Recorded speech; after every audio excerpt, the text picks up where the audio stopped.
now for our final tasks. We turn now to our final tasks, which is showing injectivity and subjectivity of these maps. Okay, so let's look at injectivity. One can take a shortcut using it's a homomorphism, but I won't, because the more general way illustrates something and is only slightly harder.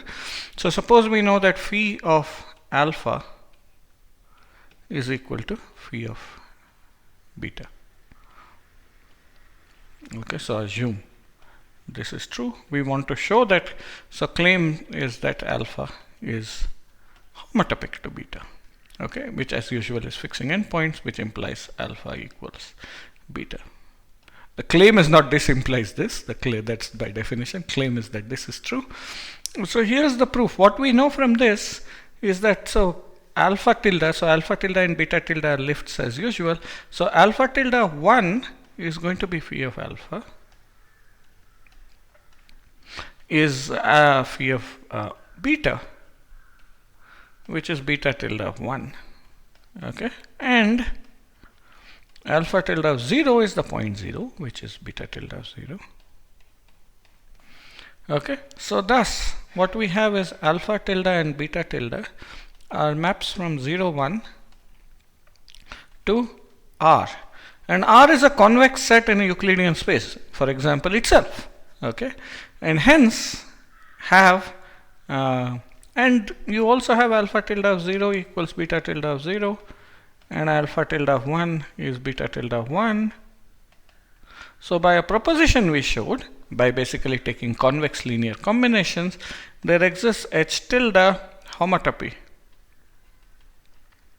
fixing endpoints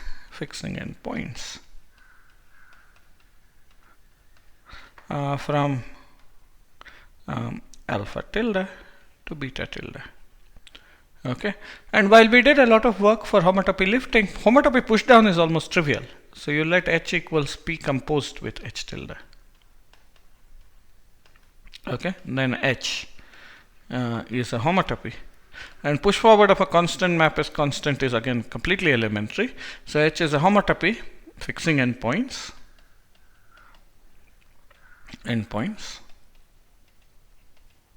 from alpha to beta. So that finishes this claim. Okay, that leaves only the last claim, which is subjectivity.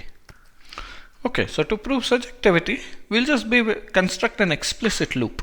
Maybe I should just quickly draw a picture here. This is S1, and the loop that maps to n is the one that goes around n times.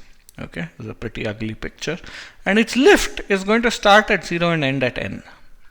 And we have explicit formulas for this. Okay, let n belong to z. Okay, so define, let's call it alpha n of s is e to the 2 pi I n s for s in 0, 1. Okay, so then alpha n, the class of this, is an element of pi 1 of s1, 1. So far so good. Now what do we know about its lift?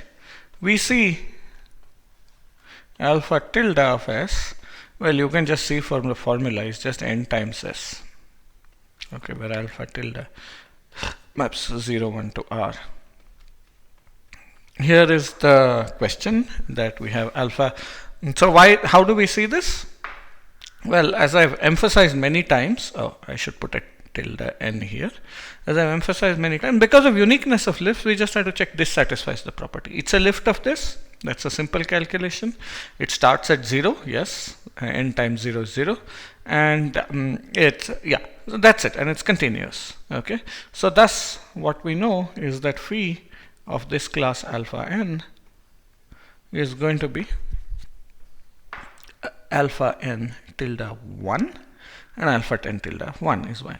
Okay, so what we see is that given any n, there is an element alpha n which maps to that. This is subjectivity. Hence we have proved injectivity, subjectivity, and a homomorphism property. And from this we see that our fundamental group is indeed isomorphic to the group Z as an additive group of integers.